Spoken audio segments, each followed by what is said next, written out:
இளையராஜா அவர்கள் எங்க போனாலும் அதுவே அவரே ஒரு கடவுள், ஒரு கோயில் தான். ஆனா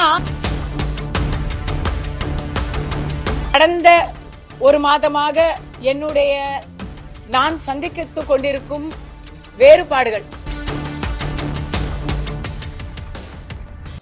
அனைவருக்கும் வணக்கம். இன்று முதல் முறையாக கஸ்தூரி கமலாலயத்தின் வாசலில் அடியெடுத்து வைத்திருக்கிறாங்க. எனக்கு இந்த நவம்பர் மாதம் நடந்த சர்ச்சையில், கைது பிரச்சனையில் நான் அண்ணாமலை அவர்கள் அப்ப லண்டன்ல இருந்தாங்க. அப்போ அவங்கள நான் கான்டாக்ட் பண்ணி பேசினேன். அவர் எனக்கு நிறைய தைரியம் கொடுத்து அட்வைஸும் கொடுத்தாரு. அந்த நேரத்தில் என்னெல்லாம் பண்ணணும் அப்படின்னு சொன்னாரு. அப்ப அவர் சொன்னதில்ல நான் பாதி தான் பண்ணேன். மீதி பண்றதுக்குள்ள என்ன உள்ள போட்டாங்க. இருந்தாலும் அவர் எனக்கு அந்த எப்பவுமே ஒரு பக்கபலமாக இருந்திருக்கிறாரு. அதற்கான நன்றியை நேரில் சொல்ல வேண்டியிருந்தது. அதுக்காக தான் அவர் லண்டன்ல திரும்பி வந்ததும். Number 1, welcome back.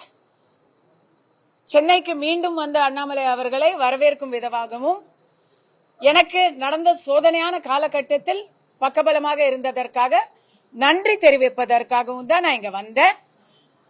வந்த இடத்துல இருவருக்கும் முக்கியமான விஷயங்களை நாங்க கண்டிப்பா விவாதிச்சோம். அந்த விவாதம் இன்னும் முற்று பெறவில்லை. அதற்கான தொடர்ச்சி மீட்சி இருக்கிறது. முழுசா விவாதிச்சு முடிச்சதுக்கு அப்புறம் கண்டிப்பா உங்களுக்கு நீங்க எதிர்பார்க்கிற அளவுக்கு செய்திகளை தர. இப்ப அப்படி கொடுக்கறதுக்கு எந்த செய்தியும் இல்ல. ஓகேங்களா? இல்ல இப்ப நான் உள்ள என்ன விவாதிச்சேன் அப்படிங்கறத உங்க எல்லாருக்கும் பகிரணும்னா, கண்டிப்பா தலைவரும் நானும் வெளியவே இங்கேயே பேசிருப்போமே. அது ஒரு பிரைவேட் கான்வர்சேஷன். அதனால நீங்க என்னோட கருத்தை சொல்லுங்க. நான் அவங்க கிட்ட என்ன பேசினேங்கிறதோட முழு விவரத்தையும் முழுசா பேசி முடிச்சதுக்கு அப்புறம் சொல்றேன்னு ஏற்கனவே ப்ராமிஸ் பண்ணிட்டேன். என்னுடைய கருத்தை நான் மீண்டும் கூட சொல்றேன். திமுகவின் ஆட்சியை அகற்றி ஒரு புதிய காற்று தமிழகத்தில் வீச வேண்டுமானால் அதற்கு எல்லோரும் ஒருமித்த ஒரு கூட்டணியாக இருந்து அதை தேர்தலை சந்திப்பது என்பது என்னை பொறுத்த வரைக்கும் அது ஒரு நல்ல ஒரு முன்னேற்பாடாக இருக்கும் அப்படின்னு நான் நினைக்கிறேன்.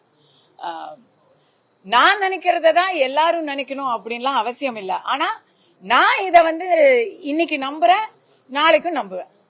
வேற எதுவும் இருக்கா? கொஞ்சம் தெளிவா இல்ல. இன்னைக்கு நாங்க கடந்த ஒரு மாதமாக நான் சந்தித்துக் கொண்டிருக்கும் வேறுபாடுகள், என் வாழ்க்கை ரொம்ப மாறி போச்சு இந்த ஒரு மாசமா. அந்த மாற்றங்களை பத்தி தான் நாங்க இன்னைக்கு பேசணும். கொஞ்சம் அரசியலும் பேசியிருக்கோம். மொத்த அரசியலும் பேசி முடிச்சுட்டு தான் அவங்க கிட்ட சொல்ல போறோம். சரிங்களா?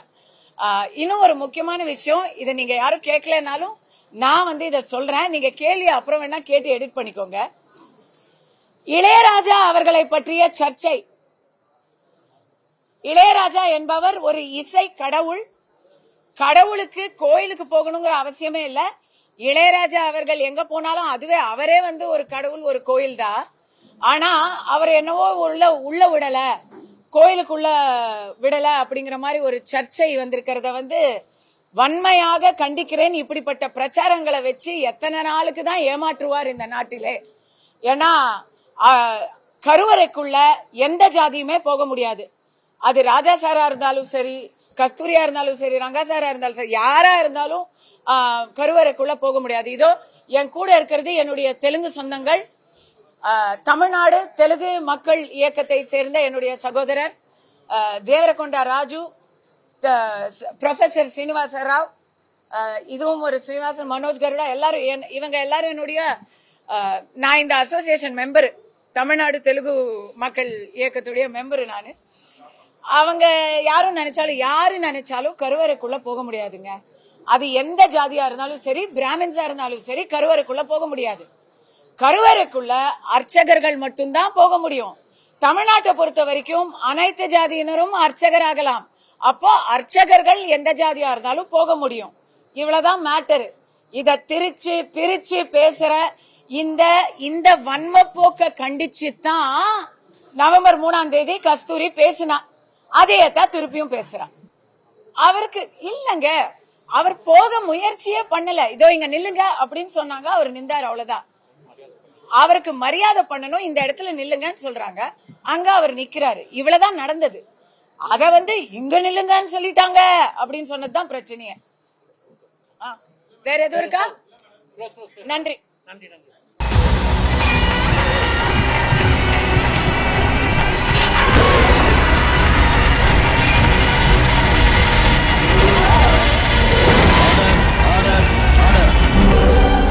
குற்றங்களின் மறுபரிமாணம் நிகழ்தகவு நமது நியூஸ் தமிழ் தொலைக்காட்சியில் விரைவில்.